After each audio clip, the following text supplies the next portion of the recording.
شیخ امام النحو محمد اسماعیل صابری 19ویں صدی کے خراسان غزنوی کی تاریخ سے ماخوذ ایک عظیم الشان داستان ہے۔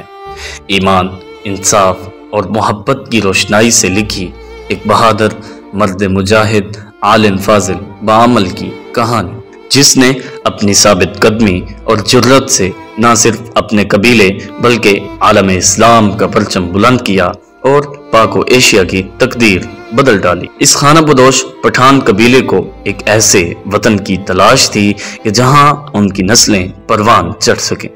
اس خانہ بدوش پٹھان قبیلے کے بڑے مشر صدرالدین اخونزادہ کے پوتے حافظ ابراہیم اخونزادہ کے بیٹے محمد اسماعیل صابری رحمت اللہ علیہ نے عالم اسلام کی سربلندی کی خاطر اپنے خاندان، اپنے قبیلے اور اپنے عزیز و اقارب اور اپنی مال و جان کو خطرے میں ڈال کر اپنے اکابرین کے ساتھ انگریز، فرنگی، قادیانیوں اور دیگر اسلام شر پسند دشمن عناصر کو الہی کلمت اللہ کی خاطر جہاد کر کے شکست دی۔ آپ کے اس خانہ بدوش پٹھان قبیلے کا تعلق اوغوز ترک قبائل کے ساتھ تعلق رکھتا ہے، جس کی مثال تاریخ کے اوراق سے ملتی ہے کہ جب اوغوز قبائل و اوغوز سلاطین وقت کے ساتھ ساتھ چلتے رہے تو آپ کا خاندان اور قبیلہ اوغوز خاندان اور ان کے قبائل کے ساتھ ساتھ چلتا رہا۔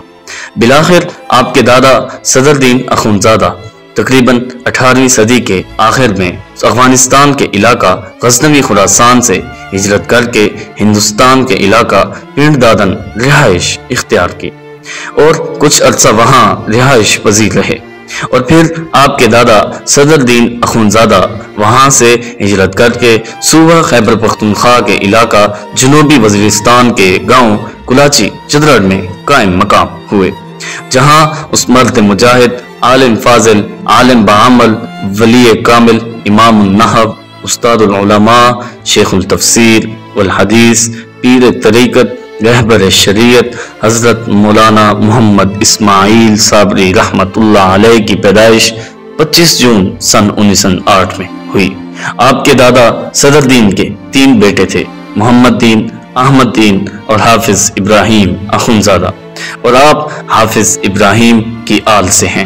ناظرین، یہ وہ شخصیت تھی کہ جس نے سن 1931 میں تحریک پاکستان میں اپنے اکابرین کے ساتھ مل کر حصہ لیا۔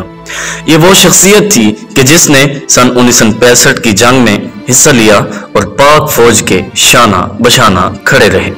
یہ وہ شخصیت تھی کہ جس نے ختم نبوت تحریک چلانے میں اہم کردار ادا کیا۔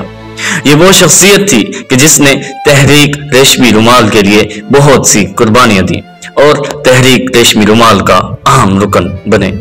یہ وہ شخصیت تھی کہ جس نے قادیانیوں کو کافر قرار دینے کی تحریک میں اہم کردار ادا کیا۔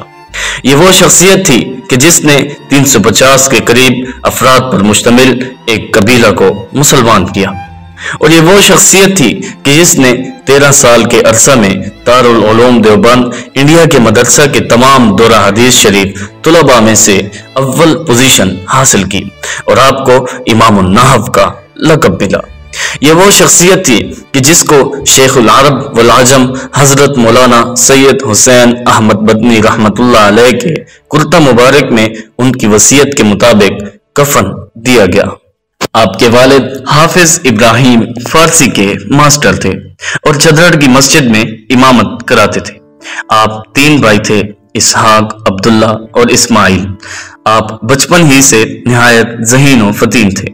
13 سال کی عمر میں پرائمری تا مڈل کی تعلیم مکمل کی۔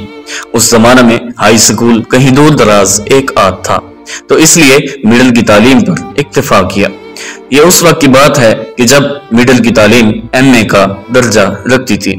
آپ کے والد حافظ ابراہیم کی خواہش تھی کہ مڈل کے بعد دین کا علم حاصل کریں، اور بعض بڑے بزرگوں کی خواہش تھی کہ آپ کو مزید اصلی علوم کی ڈگریاں حاصل کر کے آپ کو پٹواری یا تحصیلدار بنایا جائے۔ آپ کے والد مولانا ابراہیم رحمت اللہ علیہ، جو کہ اسکول میں فارسی کے ٹیچر تھے اور امامت خطابت کراتے تھے، تو انہوں نے فرمایا کہ میں اپنے بیٹے کو ہر صورت میں بہت بڑا عالم بنانا چاہتا ہوں۔ اس تکرار کے بعد فیصلہ ہوا کہ قراندازی کی جائے اور قراندازی کے لیے فوری پرچیاں ڈالی گئیں۔ ان پرچیوں پر عالم، پٹواری، تحصیلدار لکھ کر ایک بچے سے کہا کہ پرچی نکالو، تو اٹھانے والے بچے نے 3 مرتبہ عالم کے نام کی پرچی اٹھائی۔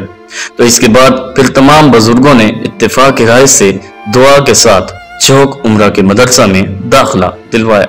یہ جھوک عمرہ معزز رابن صوبہ خیبر پختونخوا میں ابتدائی تعلیم مکمل کی۔ اس کے بعد پھر وہاں بچرا ضلع میانوالی تشریف لائے اور مشہور مدرسہ مولانا غلام یاسین رحمت اللہ علیہ کے تلمیذ شاگرد بنے۔ شیخ التفسیر ولی کامل مولانا حسین علی رحمت اللہ علیہ کے پاس زیادہ آنا جانا تھا۔ آپ ان کی نہایت سادگی اور علم و تقوی سے بہت متاثر تھے۔ فرماتے تھے کہ عالم ایسا فاضل نہیں دیکھا جو طالب علموں کو بھی پڑھائے اور خود زمینوں میں ہل چلائے، یعنی زمینداری کرے۔ بس زیادہ آنے جانے کی وجہ سے مولانا حسین علی رحمت اللہ علیہ نے چند وظائف بتلائے اور باولے کتے اور سانپ کے کاٹنے کا دم کرنا بتلایا اور اس اذن کی اجازت دے دی۔ یہاں یہ بات بھی ذکر کر دوں کہ ایک وقت ایسا آیا کہ پیر مہر علی شاہ گولڑا شریف اور مولانا حسین علی رحمت اللہ علیہ کا مناظرہ میں آمنا سامنا ہوا، تو آپ نے اس موقع پر تلاوت کی اور مولانا صالح محمد نے نعت پڑھی۔ مناظرہ سوال و جواب میں ختم ہو گیا۔ وہاں بچرا میں ایسے کھٹن اور مشکل حالات میں دینی علوم میں عبور حاصل کیا جس کی کہیں مثال نہیں ملتی۔ اس زمانے میں نہ بجلی تھی اور نہ ہی کوئی اور سہولیات، تو دیا جلایا جاتا تھا۔ خال خال کسی کے گھر میں ایک آدھ لالٹین تھا۔ اگر آپ نے مطالعہ کرنا ہوتا اور باقی طلباء اگر کہیں شادی کی روشنی دیکھتے تو کتابیں اٹھا کر وہاں شادی والوں کے آس پاس روشنی میں بیٹھ کر کتابوں کا مطالعہ کرتے اور علم حاصل کرتے۔ وہاں بچرا سے موقوف علیہ یعنی 7 سال کا علم حاصل کرنے کے بعد آپ سہارنپور انڈیا کے بہت بڑے مدرسہ دارالعلوم دیوبند میں داخلہ لیا۔ وہاں آپ شیخ العرب والعجم حضرت مولانا حسین احمد مدنی رحمت اللہ علیہ اور دیگر علماء کرام سے درس حدیث کے لیے انتہائی خصوصی توجہ اور محبت و احترام کے ساتھ مؤدبانہ انداز میں بیٹھ کر علم حاصل کرتے۔ سال کے اختتام پر شیخ العرب والعجم مولانا سید حسین احمد مدنی رحمت اللہ علیہ نے حکم دیا کہ آپ دورہ حدیث کے امتحانات کے لیے مظاہر العلوم سہارنپور تشریف لے جائیں، اور آپ شیخ العرب والعجم مولانا سید حسین احمد مدنی رحمت اللہ علیہ نے ایک خط حضرت شیخ الحدیث محدث عصر زکریا رحمت اللہ علیہ کو لکھا، جس میں شیخ العرب والعجم حضرت مولانا حسین احمد مدنی رحمت اللہ علیہ نے آپ کے لیے مدرسہ میں داخلہ کے لیے حضرت شیخ الحدیث مولانا زکریا رحمت اللہ علیہ سے خصوصی سفارش کی اور داخلہ دلوایا۔ سہارنپور صحات ستہ اور حدیث شریف دونوں مدارس کے بہت بڑے ممتاز علماء کرام کے شاگرد بننے کی سعادت حاصل ہوئی۔ عربی فارسی عبارت پڑھنے میں آپ کا کوئی ثانی نہ تھا، اس لیے آپ کو شیخ العرب والعجم حضرت مولانا سید حسین احمد مدنی اور باقی اساتذہ کرام نے متفقہ طور پر آپ کو امام النحو کا لقب عطا کیا۔ آپ اسماعیل رحمت اللہ علیہ نے دارالعلوم دیوبند اور مظاہر العلوم سہارنپور صحات ستہ اور درس نظامی کی ڈگریاں حاصل کی، اور اس سال کے آخر میں آپ نے امتحانات پاس کر کے تمام طلباء میں سے اول پوزیشن حاصل کر کے سند وصول کی۔ پھر اس کے بعد کچھ دن دلی کی جامع مسجد میں جمعہ کے خطبات دیے، اور اسی دوران تقریباً 1 سال تک سید حسین احمد مدنی کی خانقاہ حسینیہ میں خدمات سر انجام دیتے رہے۔ آپ بچپن ہی سے انتہائی ذہین و فطین تھے۔ جو بھی سبق ہوتا وہ دلچسپی اور خشوع و خضوع کے ساتھ دل لگا کر پڑھتے اور یاد رکھتے۔ اسی وجہ سے آپ سید حسین احمد مدنی رحمت اللہ علیہ اور شیخ الحدیث مولانا زکریا رحمت اللہ علیہ کے شاگرد خاص تھے۔ ایک دن سید حسین احمد مدنی رحمت اللہ علیہ نے علماء اتفاق کی مجلس برخاست ہوتے وقت حضرت سید احمد مدنی رحمت اللہ علیہ نے اپنا مبارک کرتا اتار کر حضرت مولانا محمد اسماعیل رحمت اللہ علیہ کو بطور ہدیہ دیا۔ تصوف و سلوک کی منازل آپ نے حضرت شیخ مدنی کی خانقاہ میں طے کی۔ فراغت کے بعد آپ حضرت شیخ مدنی کے حکم کے مطابق حضرت مفتی محمد شفیع رحمت اللہ علیہ کے ساتھ خوش آب تشریف لائے۔ ناظرین، یہ پاکستان بننے سے پہلے ہندوستان کے علاقہ پنجاب کی قدیم شہر میں مین بازار خوش آب میں جامع مسجد کی بنیاد رکھی اور حضرت مفتی محمد شفیع رحمہ اللہ علیہ کے زیر نگرانی شعبہ کتب و فقہ و تفسیر و حدیث شریف بالخصوص صرف نحو پڑھانے کا شوق پورا کیا۔ عربی گرامر صرف نحو پڑھانے میں اتنا تجربہ اور مہارت تھی کہ سیویہ، شرح الزا، شرح قطر النداء نصاب سے ہٹ کر کتب پڑھاتے رہے۔ یوں آپ نے سب علوم دینیہ پڑھا کر ثابت کر دیا کہ عربی گرامر میں آپ PhD کر چکے ہیں، اور اسی دوران آپ دریائے جہلم کے عین دائیں کنارے ایک درخت کے نیچے قرآن و حدیث شریف کا درس بھی دیا کرتے تھے۔ وہاں موجود قبیلہ جو کہ تقریباً 350 کے قریب افراد پر مشتمل تھا، ان کو کلمہ توحید پڑھا کر مسلمان کیا۔ دریائے جہلم کے کنارے آپ درس و تدریس کرتے تھے۔ ایک دن آپ کی ملاقات رام چندر سے ہوئی۔ رام چندر ایک ہندو تھا۔ آپ نے اس سے مسجد و مدرسہ اور اپنی ذاتی گھر کے لیے جگہ خریدی تو رام چندر نے ایک تاریخی جملہ کہا کہ مسجد کیا، مندر کیا، چلیں آپ کو زمین دو۔ پھر اس نے آپ کو کرم کے ساتھ پیمائش کر کے جگہ دی اور پھر اس میں سے مسجد اور مدرسہ کے پیسہ نکال کر آپ سے کہا کہ آپ تقریباً 300 روپے دے دیں۔ ناظرین، یہ بات تقریباً سن 1926 سے 1930 کے درمیان جامع مسجد ابو بکر صدیق بگڑ والی خوشاب کی سنگ بنیاد رکھی اور رام چندر کو پیسے ادا کیے۔ یہاں آپ کے تقریباً 16 بچے پیدا ہوئے، جن میں سے 11 بیٹیاں، 5 بیٹے تھے۔ آپ کے 3 بیٹے پیدا ہوتے ہی فوت ہو گئے، ان میں سے 2 جڑوا تھے۔ اس کے بعد ایک بیٹا پیدا ہوا جس کا نام ابو الخیر تھا۔ یہ بیٹا 8 سال کی عمر میں انتقال کر گیا۔ اس کے بعد سید عطا اللہ شاہ بخاری رحمت اللہ علیہ اور دیگر علماء کرام کی دعاؤں سے اللہ تعالی نے قاری سعید احمد اسد اخونزادہ عطا کیا۔ آپ کی 11 بیٹیوں میں سے 4 زندہ رہیں اور باقی فوت ہو گئیں۔ سن 1928 میں آپ نے مدرسہ جامعہ عربیہ تعلیم الاسلام خوشاب کی بنیاد رکھی۔ یہاں سے آپ نے درس و تدریس شروع کی اور پھر آپ نے طلباء کو داخلے کے لیے ایک ایسا اشتہار مضمون بنایا کہ آپ فرماتے ہیں کہ اللہ تعالی نے مجھ سے یہ عظیم الشان درس و تدریس والا کام لینا تھا کہ اشتہار کی تحریر پڑھ کر طلباء دور دراز کے علاقے سے حصول تعلیم کے لیے افغانستان اور کشمیر سے جوک در جوک آنا شروع ہو گئے۔ آپ کے اولین شاگردوں میں سے مولانا اختر محتمم مدرسہ امینیہ دلی انڈیا، مولانا قاضی عطا اللہ جنوبی وزیرستان ٹانک، مولانا قاضی عبد الکریم کلاچی، ڈاکٹر ظہور احمد اظہر لاہور، مفتی احمد سعید گنجیالوی، مولانا صادق سندراکا، مولانا غلام یاسین ناڑی، حکیم حافظ محمد اسحاق جنوبی وزیرستان ٹانک، بلبل پنجاب قاری عبدالرحمن صاحبزادہ عبد المجید شاہ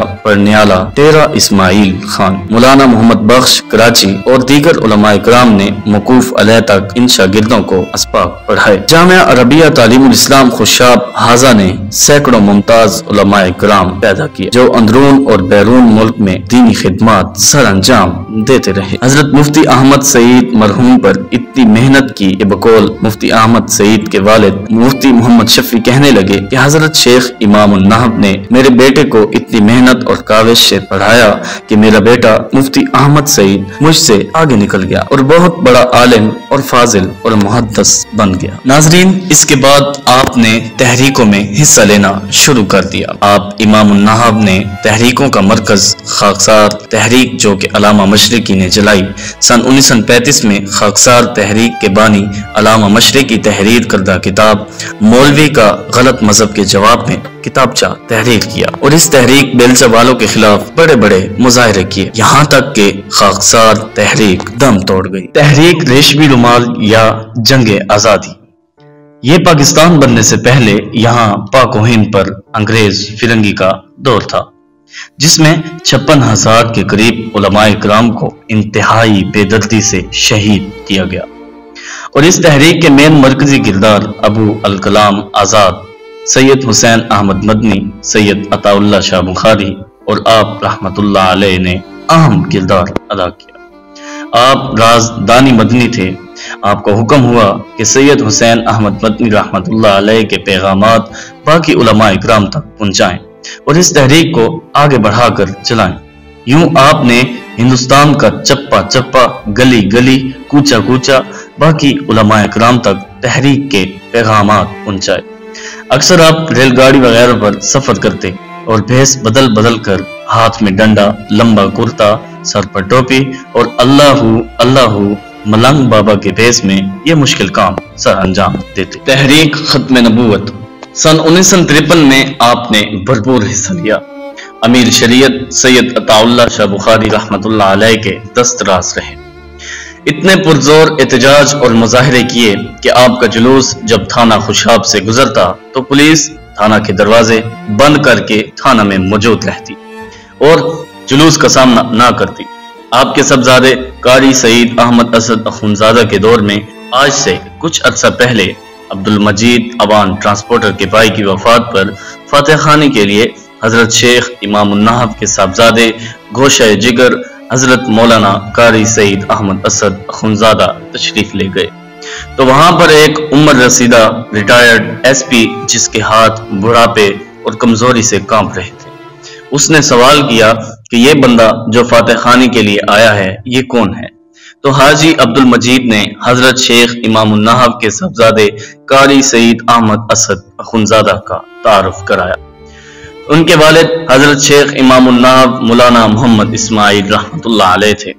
ریٹائرڈ ایس پی بزرگ کہنے لگے سن 1953 میں بطور SHO تعینات تھا اور حضرت شیخ امام النہب آپ رحمت اللہ علیہ کے والد کا اتنا رعب تھا کہ ہم تھانہ کے دروازے بند کر کے تھانہ میں چھپے رہتے اور کسی کی اتنی جرت اور بہادری نہیں ہوتی کہ آپ شیخ امام النہب رحمت اللہ علیہ کے جلوس کو کوئی روک سکتا۔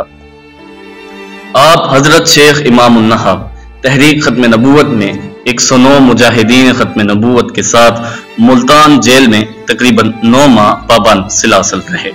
یہ تحریک جماعت احرار کی قیادت میں چلی۔ ماڈل ٹاؤن لاہور کی سڑک پر 10,000 شہداء ختم نبوت کے مجاہدین کے پاک خون سے رنگین ہوئی۔